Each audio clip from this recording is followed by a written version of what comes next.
Well, among the bevy of candidates handing in petitions today was one Republican who is hoping to challenge Kirsten Gillibrand. During the Republican convention, DioGuardi was the only candidate who did not make it onto the ballot for U.S. Senate after he failed to get 25% in a three-way battle with David Malpass and Bruce Blakeman. Now, despite this defeat, DioGuardi pledged to get onto the ballot and win the primary. And the former congressman is joining me now in the studio to talk more about his campaign. Hello, how are you? Nice to be here. So 25,000 and change names for you today, is that correct? Yes, well over 25,000, 25,600 plus. That's not so Hey, shabby. the people are speaking. And that's what this process is all about. And as I said, I think what happened today was Joe DioGuardi was put on the Republican primary ballot. And these are the people saying that they don't want business as usual, backroom politics as usual in New York State. So I'm delighted to have that kind of support. Now, you're not worried about a challenge then, because the threshold is 15,000, is that correct? 15,000 and 15 districts, one half of the districts, and we Right. qualified in well over 20. Right. So also today out is a poll that has you ahead of your, actually it's kind of interesting since you were the only one who didn't get on to at the convention, yet nevertheless you continue to poll slightly higher than everyone else. Actually, you're the only one. You're the only one in the double digits, 24-7 actually against Bruce Blakeman, Right. 24-5 against David Malpass. Now, the interesting part of this though is that 64% of Republicans are undecided. That basically means It's logical at this time of year. It's a toss-up. It's really a toss-up, wouldn't you say? Yeah, but now that I've put my ballots in, or my petitions, and I'm on the line, I think there's a whole new story here, and it's starting today. And why would you say that? Well, because now I'm on the Republican line.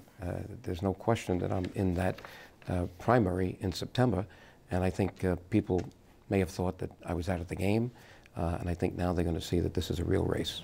And they have a choice now. Well, they had a choice before. There were two people. Yeah, now they have a real three. choice. You know, they have a choice with the only one that has the conservative line. Right. And Liz, without the conservative line in November, you're not going to beat Kirsten Gillibrand. Without the conservative line, you're not going to unite the opposition against Kirsten Gillibrand. What's the opposition? Conservatives, Republicans, and many disaffected New Yorkers. In other parties, including the Tea Party group. So I believe this is a very good signal that I'm going to win both elections, the primary and the general. Speaking of the Tea Party group, actually, David Malpass has signed on to this independent third party that Carl Palladino has said he's going to try and create, and he's seeking to harness that Tea Party anger.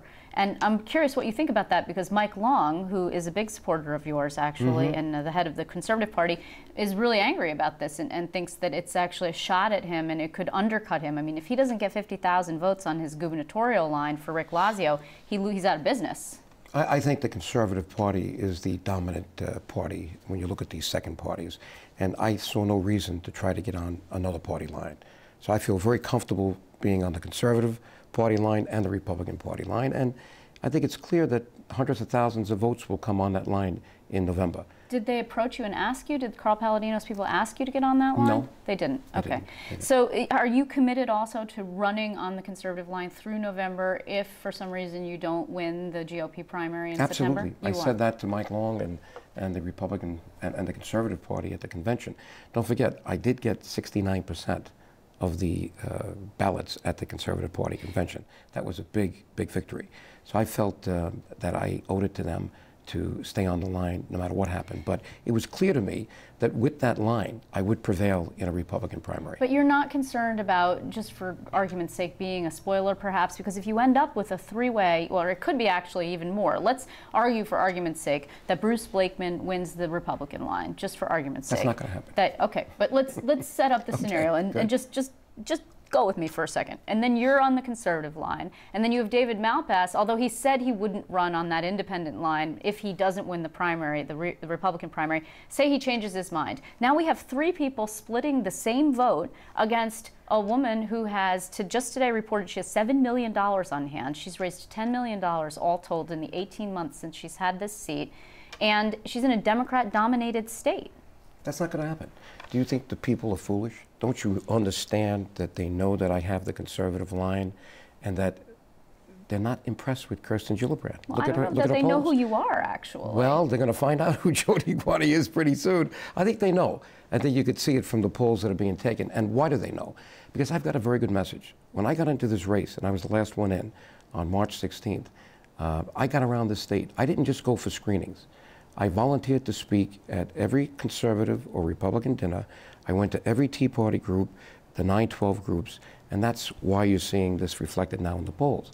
But I have a message. We're spending money we don't have. We're borrowing from countries like China that don't share our values, and we're giving up the American dream. Why am I qualified to say that? My father came here at 15, no education. I'm the first one in my family to go to high school or college.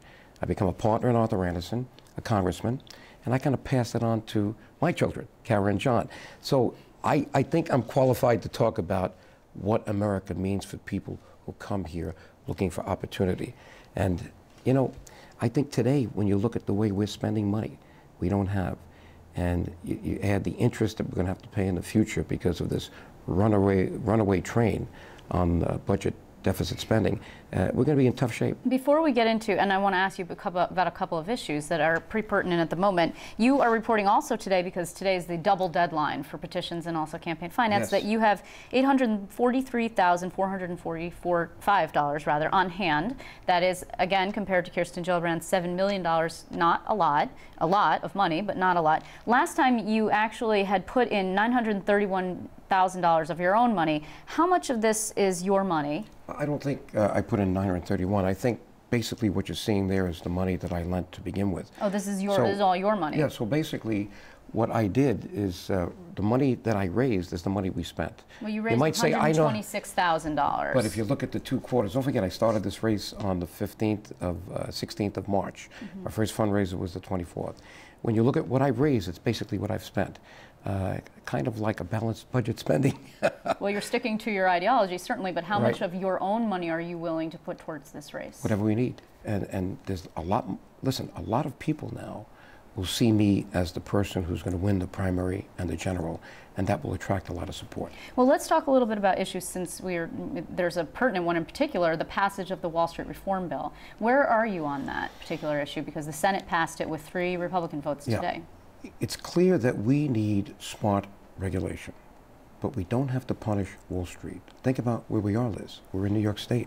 That is our economy. We gave up on the blue-collar economy years ago. Governor Cuomo decided that he was going to invest in the investment banking houses, the banks, insurance, reinsurance, brokerage. That's where we are. Our economy already is in trouble. If you want to punish Wall Street, you're going to punish the people of New York. But that doesn't mean that we shouldn't be pushing Wall Street to do what is right. Mm. Number one, we bailed out the banks. Why aren't the banks lending? The banks are reporting record profits. Why? Because they're taking the money they're borrowing now at 0.75%. It used to be 0.25% at the discount window. And guess what they're doing it? Parking it in Treasury bills, making 3.5%. So that is gaming the state and gaming the people. You would have voted no then on this particular bill, on the bill that's in Congress. Well, if you look at it overall, yes, because of the way they want to punish Wall Street. But there are some things about the bill that are good, and we've got to look at that. As a senator, I hope to go in and make sure that we keep what's good and toss out what's bad. And how would you have voted on health care reform? I would have voted against that bill, but again, the same thing. To insure more people is good, because if we don't insure them, they'll get health care in a very expensive way through the emergency rooms. But a 10-year